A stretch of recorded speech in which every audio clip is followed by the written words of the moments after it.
নমস্কার।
এই যে প্রায় কাছাকাছি এসেই গেছি।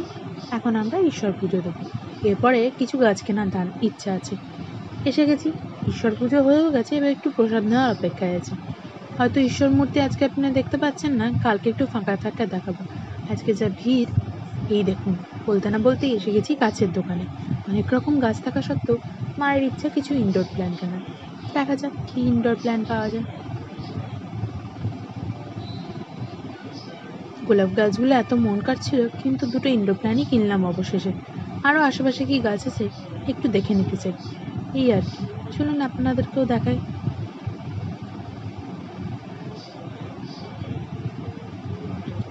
ইনডোর প্ল্যান্ট কেনা হয়ে যাওয়ার পর একটু মিষ্টির দোকানে এসেছি বাদামের খোঁজে। না, এই দোকানটাতে বাদাম নেই, দেখি আগে কি পাওয়া যায়।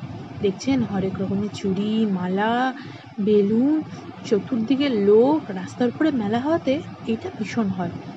চলুন আপনাদেরকেও পায়ে পায়ে একটু দেখাই কীরকম বসেছে এখানকার মেলাটা। আসুন আমার সাথে। এই যে আমার মা সাদা রঙের চুড়িদার পরে।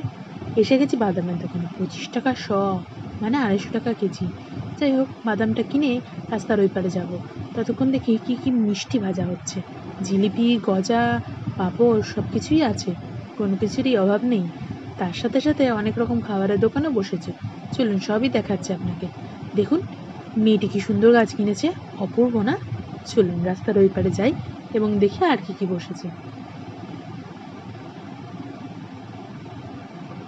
এবারে আসাতেই দেখছি কত রকমের হেয়ার ব্যান্ড, কত রকমের পুতুল, ম্যাঙ্গো লস্যি, আমপান্না, আহা হা হা। পাশাপাশি আবার অনেক খাবারের দোকান। চলুন তো দেখি কী কী খাবারের দোকান। এ তো বহু পুরনো ফুচকার দোকান এখানকার প্রসিদ্ধ। এরপরে আবার আছে পাপড়ি চাটের দোকান। ওই দেখুন, দেখতে পাওয়া যাচ্ছে ঘুগনি, পাপড়ি চাট, আরও লোভনীয় কত খাবার। কিন্তু এ খাবার খেয়ে শরীর অসুস্থ ছাড়া আর কিছুই হবে না। দেখেছেন কি সুন্দর সুন্দর পুতুলের দোকান। উনি আবার কি সুন্দর ড্রাম বাজাচ্ছিলেন, বাবা বাবা, কি অপূর্ব। চলুন অবশেষে পাঁপড়ের দোকানে এসে আমরা পৌঁছেছি। কিছু পাঁপড় কেনা যাক। এই যে আমরা পাঁপড় কিনে ফেলেছি। এবার আমরা যাব মন্দিরে, এখানকার মন্দির, কালীবাড়ি মন্দির।